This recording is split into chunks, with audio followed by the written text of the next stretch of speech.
Okay. Let's throw it open to the audience, actually. So you've got a good feel for the panel here and where they represent and where they sit within business and their thoughts on mobile, and also that little bit of a banter around native versus sort of web apps and things. So, got any questions? QR codes seem to be really big, and yet most people I speak to don't actually have any idea what they are. I've spoken to loads of people who just kind of don't really have any idea that you can scan it and stuff, haven't got the application installed, whatever. And you were talking about RFID technology as well. Do you think that's going to be the future and QR codes are going to disappear quite quickly? Okay, just for the camera, that's QR codes. Some people don't know what they are. How do you scan them? And RFID. Who wants to take that? Okay, I mean, I think there's a few fundamental differences between RFID and QR codes. The beauty of a QR code is you can print it or project it on almost anything. I think you're right about the education problem. A lot of people probably don't know what they're for. One of my favourite examples, I think it was a Unilever website for one of their products, and they flashed a QR code up at the very end of the 30-second slot, whatever it was, and for about half a second. So, not sure how they expect people to engage with it, but part of the problem is potentially how we're presenting QR codes to consumers. Yeah, I mean, there are pros and cons. So working on RFID NFC at the moment, I can see some very obvious user experience benefits in using an RFID tap to get that access to information, as opposed to the make sure you've got the right app, fire up camera, look at it a bit blurry for a minute. Obviously, NFC is coming quickly, but most phones have a camera, so there is a sort of volume thing at the moment. In Nice, in France, where we're doing a trial on NFC technology, we've got sort of bus stops equipped with both, with an NFC tag and with a QR code sat side by side. So we've got customers get the idea that it's access to information. But I think it is very different by market. I mean, I was in Japan a while ago, and their QR codes are ubiquitous, but devices have a much smaller focal length on the camera, so they can deal with much smaller QR codes. Whereas in this country, if you want to make a QR code in a newspaper or in a poster, it's taking quite a lot of your space. So I can see QR is going to play an important role. For how long? The one problem I always struggle with QR codes is they're not native to the phone, so you can't get your camera app out and QR code. You've got to install an app, you've got to choose an app, then you've got to integrate.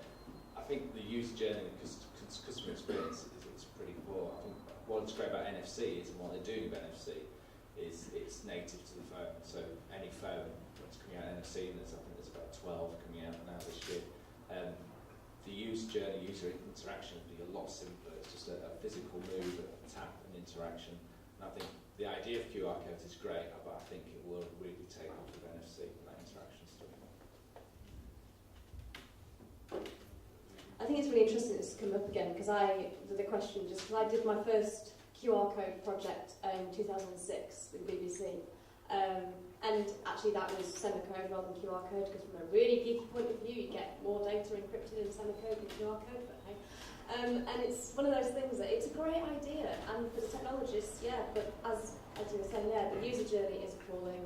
And sometimes you're trying to solve a problem that doesn't exist. Like I've seen people using QR codes instead of just using memorable URLs. So yeah, what is the problem they're trying to solve? If it's kind of, you know, can it be solved with Bluetooth? Can it be solved with just a memorable URL? Are they really necessary? But they're very cool. I think a lot of the use of QR codes driven by marketeers rather than users. It's not solving a problem. User goes, where could this fit into my life? And it's beloved of marketeers because of the opportunities for tracking and crossing over their marketing. But I don't think it's going to particularly last in a high fall for use around the mobile platform now. Is it the whack of our time? Any other questions out there? You're thinking, yes, sir. Yeah. So I mean, you all clearly identified the fact that mobile economy is in an innovation stage, and that it's going to move to a standardisation, and therefore move from native more towards web. Because obviously that platform supports the standardisation better. Do you feel that, say, in terms of delivering a solution there, that mobile sites are very much a tack-on, bolt-on solution and that's going to become more of an integrated solution with the full site.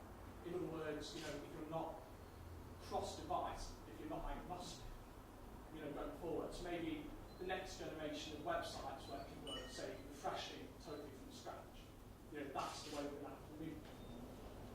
I mean, I'd agree with you. I think if you're developing a website, mobile is just another form of browsing. You wouldn't make a site that wasn't compatible with a widely used browser. That's just base standard. Well, I think there's going to be some interesting development in terms of what people come to use and expect from their mobile. They don't just want to duplicate a site that works on that screen and it's touch. They want something that suits what they're doing there. And I think people will be looking at the use case and needs of people when they're visiting sites because they're on their mobile. It's in their palm. They're doing it while they're watching TV. So I think, yeah, all sites should cover mobile just as a base platform. But people should also start to think about those user journeys and how they differ as well. We're actually at the moment doing our first project that it's a web project, but it's primarily targeted at mobile browsers because the audience requires something that is private, discreet, and for a very mobile-savvy audience. So for them, the desktop's just not the target device. There will be a desktop presence, but that is going to be, a different version that's designed specifically to support what they might want to do on a shared computer. So again, I think much more will start moving towards that kind of thing that actually sometimes the web as we know it isn't necessarily a primary focus. Yeah, I mean, a while ago people were talking about making sure that the website could gracefully degrade. Now they talk about progressive enhancement and about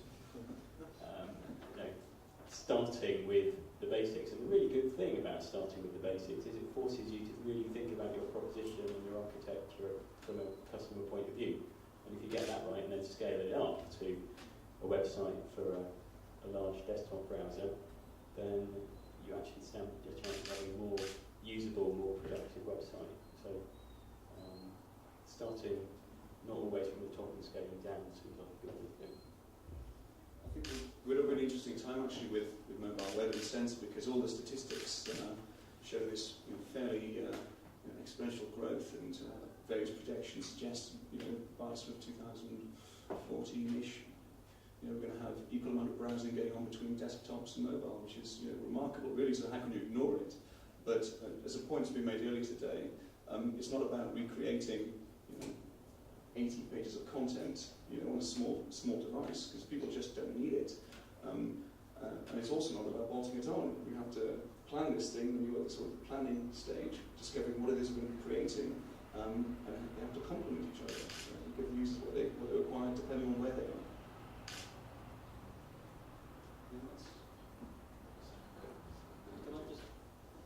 Go on then.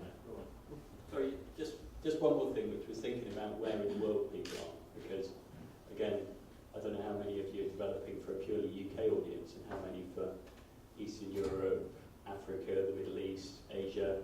In vast parts of the world, the majority internet experience is the mobile internet, and so there's a whole array of devices and browsers that you start to when you think about a global basis, not just what's happening here.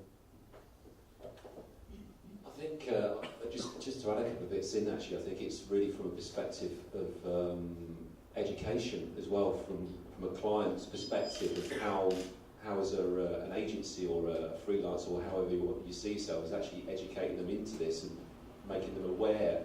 I mean, because we've all probably gone to native sites that are really well sort of developed around sort of like a mobile browser, but then you can click a link, a deep link that takes you back into a desktop, and it's absolutely infuriating.